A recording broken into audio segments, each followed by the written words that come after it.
Hello again, this is your professor in Recruitment and Selection, Dean Danny Kabulay. And this is the final video lecture number 5 for week 11. So first we'll talk about the strategies in mass recruitment or mass hiring. First, have a mass hiring plan in place. Expand your candidate sourcing, bring your candidates together, develop a fast screening process, avoid cattle call approach to interviewing, don't forget to follow up. Number 7, plan the training and onboarding process. And finally, ask your new hires for referrals. Let's look at this individually. Have a mass hiring plan in place. What do we mean by this? Analyze and understand what and how many jobs you need to fill. Understand the local job market. Make it abundantly clear what you're looking for. Plan the timeline for your hiring. The earlier you can start recruiting, the better. You might need to hire some positions earlier than others. Don't underestimate the cost, just like the case study we had earlier. The second strategy, expand your candidate sourcing. Use programmatic ads, okay? Leverage referrals from existing employees. Tell all your networks that you're hiring. Be active on social media. Host hiring events. Accept walk-in applications. Consider partnering with local agencies and affiliates. The third strategy, bring your candidates together. Try to automate some parts of your hiring process, like the application form. That can be automated. The interview can be automated also. Okay? Submission of requirements can be automated. Consolidate applicants in one place, your computer, the cyberspace. Because when you link them to your system, their electronic data could make it easier for you to track them. No? The tracking system is a lot easier when all data are in electronic format. Then develop a fast screening. Choose a suitable technology. You can have an HRIS, okay? Human Resources Information System. Mga software po yan. Nakakabili tayo niyan. Pwede siyang available off the shelf.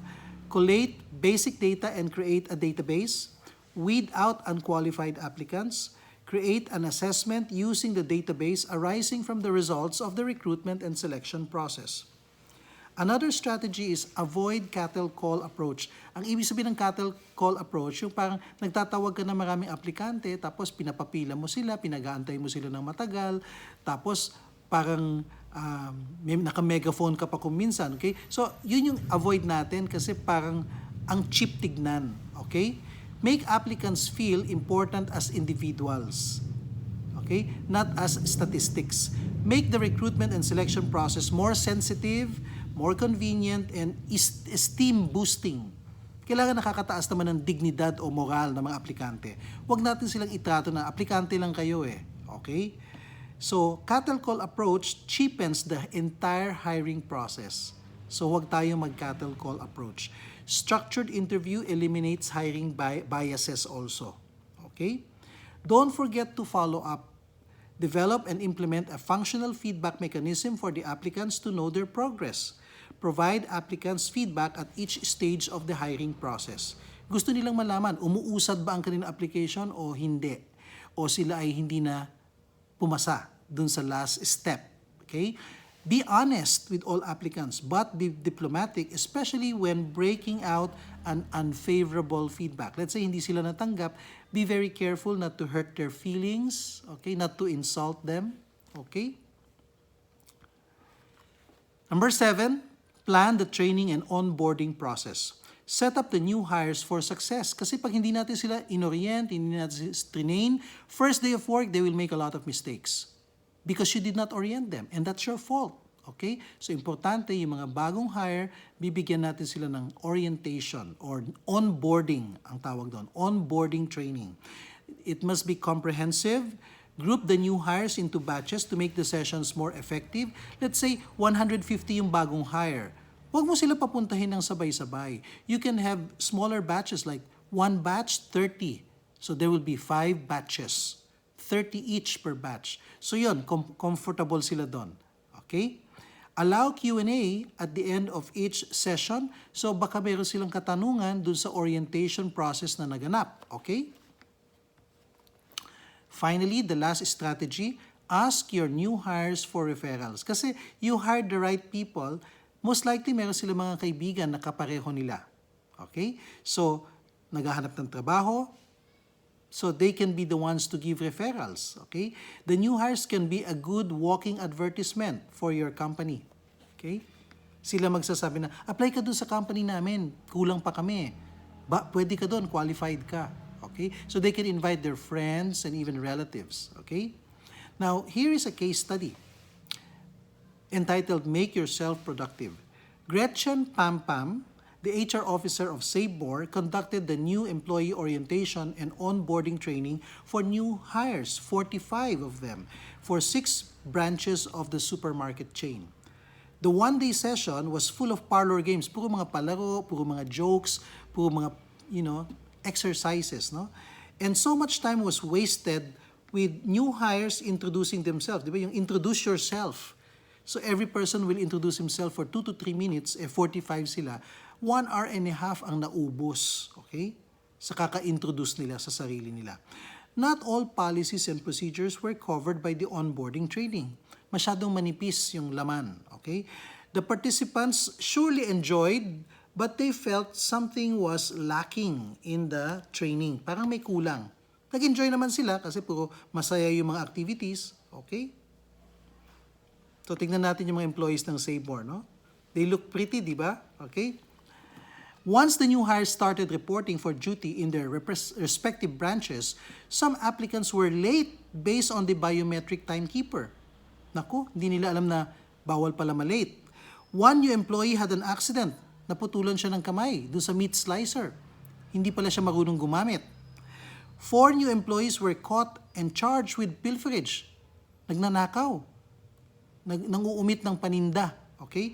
Some customers complained with the inattentive attitude of some of the new hires. Kasi nagkwekwentuhan lang sila. Hindi sila attentive sa pangangailangan ng mga grocery shoppers. Okay? 3 cashiers habitually reported shortages during the first 4 weeks of duty. Mali-mali sila magsukli, yung mga cashiers. So, ang daming kapalpakan na nangyari. The spoilage report during the month rose by 12%, meaning maraming napanis na expire kasi the new employees were not paying attention to the inventory method, which is first in, first out. Hindi nila ino-observe yon. Hindi kasi nila alam. Many new hires took longer meal breaks. Ang tagal nila mag-lunch. Instead na 1 hour lang dapat, nagiging 1 hour and a half.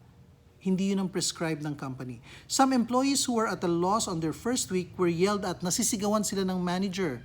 Hey, make yourself productive. Ano ba? So, ganun ang trato sa kanila on their first month. What went wrong here? Why should the new employee orientation and onboarding training be taken seriously? What topics should be covered by the said training? Okay, ito ang kasagutan dyan sa tanong na yan.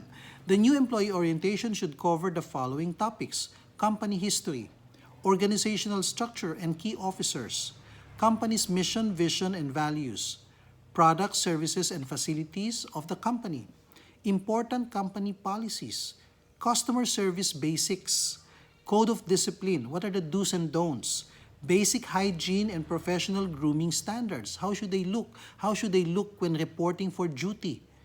Payroll system, paano bang checking ng attendance? Employee benefits, yung kanilang sweldo, paano kino-compute? Kailan ang araw ng sweldo? Ano ang cut-off? And then what are the rights? Ano ang mga karapatan ng mga empleyado? Also, they need to know the facilities. Saan ang CR, saan ang cafeteria, saan ang locker room, saan ang CR, etc. Security, safety, and sanitation standards. Emergency procedure. Employee feedback mechanism. And finally, the career growth and career path of the employee. Meron bang kaming kinabukasan dito sa company na to? Is this company growing? Are we gonna grow with the company? So those are the questions, okay? So here is the last recitation that you will have to answer. The exercise is called No Walk-ins Allowed. Simon Coronel, an HR manager of Coco Bank, made it an HR policy not to entertain walk-ins. Ayaw niya ng mga walk-in applicants.